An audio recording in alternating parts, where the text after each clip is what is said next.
Hello my dear students, দশম শ্ৰেণীৰ গণিতৰ আজি আমি আলোচনা কৰিম অনুশীলনী R2 ৰিভিজন হয় পুনৰালোচনা। কোৱেশ্চন নম্বৰ 1 কোৱেশ্চন নম্বৰ 1ত সুধিছে তলৰ সংখ্যাকেইটা বৰ্গ সংখ্যাৰ এককৰ স্থান কি হ'ব। বৰ্গ সংখ্যা অৰ্থাৎ আমি ইয়াতে বৰ্গ কৰিব লাগিব। বৰ্গ কৰাৰ পিছত এককৰ স্থানত কোনটো অংক হয় সেইটো আমি ল'ব লাগে। ওকে, সেইটো আমি ক'ব লাগে। সো 1 নম্বৰত দি আছে 272 একেবাৰে ইজি হয়। এইটো বৰ্গ সংখ্যাৰ এককৰ স্থান উলিয়াবলৈ হলে আমি লাষ্টৰ যেটো ডিজিট আছে অৰ্থাৎ অঙ্ক আছে সেইটো আমি চাম। একক দশক শতক এককৰ স্থান অঙ্কটো চাম, গোটেইখিনি আমাৰ বৰ্গ কৰিব নালাগে। ওকে, ইয়াতে 2 আছে, গতিকে 2ৰ স্কয়াৰ যদি আমি কৰো তেনেহলে কিমান হ'ব 4 হ'ব। 7 আৰু 27 স্কয়াৰ কৰিব নালাগে, আমি লাষ্টৰ যেটো ডিজিট অৰ্থাৎ একক স্থানীয় অঙ্ক যেটো আছে সেইটো আমি যদি স্কয়াৰ কৰো তেনেহলে আমি কিমান পাও 4 পাও। অৰ্থাৎ 272 বৰ্গ সংখ্যাৰ এককৰ স্থান কিমান হ'ব 4 হ'ব, आंसर হ'ব 4। ওকে, নিশ্চয় বুজি পাইছে, কাৰণ গোটেইখিনি আমি বৰ্গ কৰিব নালাগে, জাস্ট আমি লাষ্টৰ যেটো ডিজিট আছে সেইটো আমি বৰ্গ কৰিম। বৰ্গ কৰাৰ পিছত যেটো সংখ্যা হ'ব তাৰ এককৰ স্থান অঙ্কটো হ'ব আমাৰ आंसर। ওকে, ইয়াতে 2 আছে, 2ৰ স্কয়াৰ কৰিলে কি 4 হয়, গতিকে 272 সংখ্যাটোৰ বৰ্গ সংখ্যাৰ এককৰ স্থান কিমান হ'ব 4। Question number 2 79 79ত আমি 9ৰ স্কয়াৰ কৰিম। ওকে, সো 9ৰ স্কয়াৰ কৰিলে কিমান হয় 81। ওকে, 9ৰ স্কয়াৰ কৰিলে কিমান হয় 81। এতে 81ৰ আমাৰ এককৰ স্থানটো ল'ব লাগিব। ওকে, এককৰ স্থান অঙ্কটো কিমান আছে 1 আছে, সেই কাৰণে 79 সংখ্যাটোৰ এক যদি আমি বৰ্গ কৰো তেনেহলে এককৰ স্থান কিমান হ'ব 1 হ'ব। ওকে, ইয়াৰ आंसरটো কিমান হ'ব 1। Question number 3 400 ইয়াতে 0 আছে, আমি জানো 0 বৰ্গ কৰিলে 0 হয়, গতিকে ইয়াৰ आंसरটো হ'ব 0, অৰ্থাৎ 400 বৰ্গ সংখ্যাৰ এককৰ স্থান কি হ'ব 0 হ'ব। Question number 4 4ত দি আছে 2637, ইয়াতে আমি লাষ্টৰ যেটো ডিজিট আছে অৰ্থাৎ অঙ্ক আছে সেইটো আমি বৰ্গ কৰিম। ইয়াতে কিমান আছে 7 আছে, গতিকে 7ৰ আমি স্কয়াৰ কৰিম। ওকে, তো 7ৰ স্কয়াৰ কৰিলে কিমান আহিব 49 আহিব। ওকে, 7ৰ স্কয়াৰ কৰিলে কিমান হয় 49। এতিয়া 49ৰ একক স্থানীয় অঙ্কটো কিমান আছে 9 আছে, সেই কাৰণে 2637ৰ বৰ্গ সংখ্যাৰ এককৰ স্থান কি হ'ব 9 হ'ব, आंसरটো হ'ব 9। ওকে, এনেকৈ আমি ইজিলি সমাধান কৰিব পাৰো। জাস্ট ইয়াতে তোমালোকে এককৰ স্থানৰ অঙ্কটো বৰ্গ কৰিবা। বৰ্গ কৰাৰ পিছত যেটো সংখ্যা আহিব সেইটো যদি দুটা অঙ্কৰ হয় তেনেহলে লাষ্টৰটো হ'ব, আৰু যদি এটা অঙ্কৰ হয় তেনেহলে সেইটো হ'ব आंसर। ইয়াত যেনেকৈ 2ৰ স্কয়াৰ 4, ইয়াতে এটা অঙ্ক আছে গতিকে आंसरটো 4, কিন্তু ইয়াতে 9ৰ স্কয়াৰ কৰাৰ পিছত আমি কি 81 পাইছো। 81ত কি দুটা ডিজিট আছে অৰ্থাৎ দুটা অঙ্ক আছে, গতিকে লাষ্টৰ যেটো অঙ্ক হ'ব সেইটো হ'ব আমাৰ आंसर। নিশ্চয় তোমালোকে বুজি পাইছা। তাৰ পিছত চোৱা Question number 2 Question number 2ত সুধিছে তলৰ সংখ্যা কেইটা পূৰ্ণবৰ্গ নহোৱাৰ কাৰণ কি। এটা বহুত ইম্পৰ্টেন্ট হয়। পূৰ্ণবৰ্গ সংখ্যা হ'বলৈ হলে আমাৰ কি হ'ব লাগিব, অৰ্থাৎ স্কয়াৰ কৰি আমি মিলিব লাগিব। যেনেকুৱা ধৰা 2ৰ স্কয়াৰ 4, গতিকে 4 এটা পূৰ্ণবৰ্গ সংখ্যা। 5 স্কয়াৰ কিমান হয় 25, গতিকে 25 এটা পূৰ্ণবৰ্গ সংখ্যা। গতিকে এই পূৰ্ণবৰ্গ সংখ্যা ইয়াতে নহোৱাৰ কাৰণ কি 1057 এই সংখ্যাটো পূৰ্ণবৰ্গ নহোৱাৰ কাৰণ কি। এতিয়া আমি চোৱা 1057 এই সংখ্যাটো কোনটো সংখ্যাৰ বৰ্গ হয় এইটো আমি অতি সহজে উলিয়াব নোৱাৰো, অলপ টাইম লাগিব। সেই কাৰণে আমি শৰ্টকাট পদ্ধতিৰ জৰিয়তে অৰ্থাৎ শৰ্ট ট্ৰিক্সৰ জৰিয়তে কেনেকৈ সমাধান কৰিম, অৰ্থাৎ কোনটো ফৰ্মুলা এপ্লাই কৰিলে আমি ইয়াৰ आंसरটো সহজে উলিয়াব পাৰিম সেইটো আমি আলোচনা কৰিম। ওকে, ইয়াতে 1057 দিয়া আছে। ওকে, সো 1057টো পূৰ্ণবৰ্গ নহোৱাৰ কাৰণ কি, প্ৰশ্নত সুধিছে পূৰ্ণবৰ্গ নহোৱাৰ কাৰণ কি। ওকে, সো ইয়াৰ কাৰণে তোমালোকে জাস্ট এটা ফৰ্মুলা মনত ৰাখিবা, সকলো বৰ্গ সংখ্যাৰ এককৰ স্থানত কি থাকিব লাগিব 0 থাকিব লাগিব। তাৰ পিছত কিমান থাকিব লাগিব 1, তাৰ পিছত 4, তাৰ পিছত 5 6 9 ইত্যাদি থাকিব লাগিব। এইকেইটা সংখ্যা যদি সকলো বৰ্গ সংখ্যাৰ একক স্থানত থাকে অৰ্থাৎ সংখ্যাটোৰ একক স্থানত থাকে তেনেহলে সেইকেইটা পূৰ্ণবৰ্গ হ'ব, আৰু এইকেইটা সংখ্যা নাথাকিলে পূৰ্ণবৰ্গ নহয়। অৰ্থাৎ একক স্থানত 0 থাকিব লাগিব। 0ৰ ক্ষেত্ৰত এটা কথা তোমালোকে মনত ৰাখিবা, দুটা 0 থাকিব লাগিব।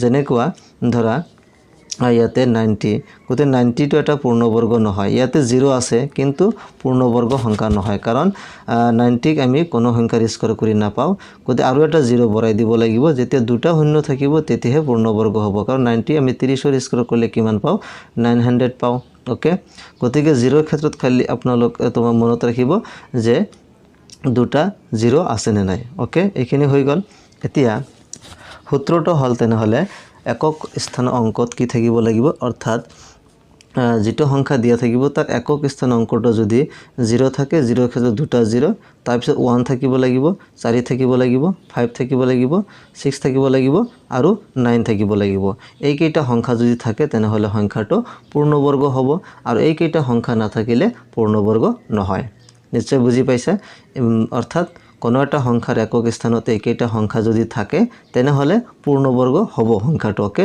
আৰু যদি এইকেইটা সংখ্যা নাথাকে তেনেহলে সংখ্যাটো পূৰ্ণবৰ্গ নহয় ওকে নিশ্চয় বুজি পাইছে এইকেইটা অংক পূৰ্ণবৰ্গ নহব এতিয়া ইয়াতে 1057 ৰ যেটো একক স্থানীয় অংক আছে এককৰ স্থানত কোনটো অংক আছে 7 আছে এই 7 টো ইয়াতে নাইস সোয়া 0 আছে 1 আছে 4 আছে 5 6 আৰু 9 আছে কিন্তু ইয়াতে 7 আছে গতিকে 7 নাই 7 নথকাৰ কাৰণে এই সংখ্যাটো পূৰ্ণবৰ্গ নহয় গতিকে এটো কেনেকৈ আনসাৰটো লিখিব লাগিব এককৰ স্থানত 7 থাকিলে পূৰ্ণবৰ্গ নহয় ওকে এককৰ স্থানত কিমান আছে 7 আছে ওকে এটো এনেকৈ লিখিব পাৰে এককৰ স্থানত 7 থাকিলে এককৰ স্থানত 7 থাকিলে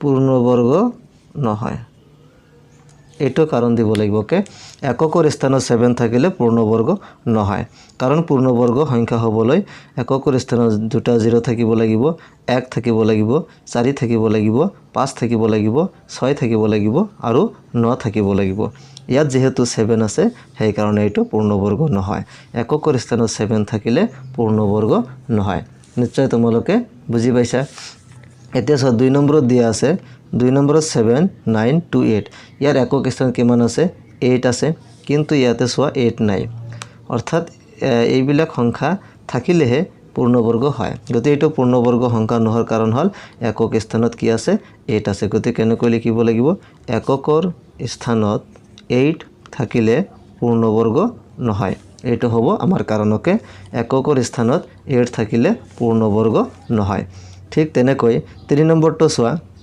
3 নম্বৰটো দিয়া আছে 2 2 2 এককৰ স্থানত কিমান আছে 2 আছে অৰ্থাৎ এককৰ স্থানত 2 থাকিলে পূৰ্ণবৰ্গ নহয় ওকে এককৰ স্থানত 2 থাকিলে পূৰ্ণবৰ্গ নহয় তাৰ পিছত ইয়াতে 4 নম্বৰ 640 দিয়া আছে ইয়াতে 0 আছে ইয়াতে তোমালোকে সোয়া এককৰ স্থানত ইয়াতে কিন্তু 0 থাকিলে পূৰ্ণবৰ্গ হয় কিন্তু ইয়াতে 640 ইয়াতে 0 আছে পূৰ্ণবৰ্গ হ'ব লাগিছিল কিন্তু মনত ৰাখিবা কিন্তু তোমালোকে মনত ৰাখিবা এইটো পূৰ্ণবৰ্গ নহয় কাৰণ এককৰ স্থানত এটা শূন্য আছে এককৰ স্থানত কমসে কম দুটা শূন্য থাকিব লাগিব এককৰ স্থানত দুটা শূন্য থাকিলে পূৰ্ণবৰ্গ হ'ব এইটো তোমালোকে মনত ৰাখিবা অৰ্থাৎ দুটা বা চাৰিটা এনেকুৱা শূন্য থাকিব লাগে এককৰ স্থানত এটা শূন্য আছে গতিকে পূৰ্ণবৰ্গ নহয় এককৰ স্থানত দুটা শূন্য থাকিলেহে পূৰ্ণবৰ্গ হয় গতি ইয়াৰ কাৰণটো কি হ'ব পূৰ্ণবৰ্গ হ'বলৈ হফালে দুটা শূন্য একেলগে থাকিব লাগিব এটা মনত ৰাখিলে হল অৰ্থাৎ এটো এনেকৈ লিখিব লাগিব কাৰণটো পূৰ্ণবৰ্গ হ'বলৈ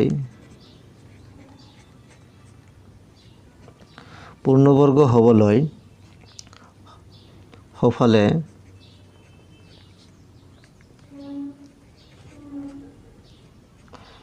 পূৰ্ণবৰ্গ হ'বলৈ হফালে দুটা শূন্য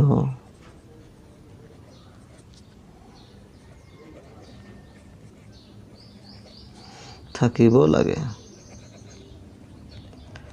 এইটো হ'ব আমাৰ কাৰণ পূৰ্ণবৰ্গ হ'বলৈ হ'ফালে দুটা শূন্য থাকিব লাগিব ইয়াতে এটা শূন্য আছে সেই কাৰণে পূৰ্ণবৰ্গ নহয় গতিকে আজি আমি কোৱেশ্চন নম্বৰ 1 আৰু কোৱেশ্চন নম্বৰ 2 আলোচনা কৰিলো পৰৱৰ্তী ভিডিঅ'টোত আমি কোৱেশ্চন নম্বৰ 3 4 আৰু জিকেইটা আছে সকলোখিনি সমাধান কৰিবলৈ যত্ন কৰিম তোমালোকে যদি এইটো চেনেলত নতুনকৈ আহিছে চেনেলটো সাবস্ক্ৰাইব কৰিবা আৰু বন্ধু বান্ধৱীৰ সৈতে শ্বেয়াৰ কৰিবা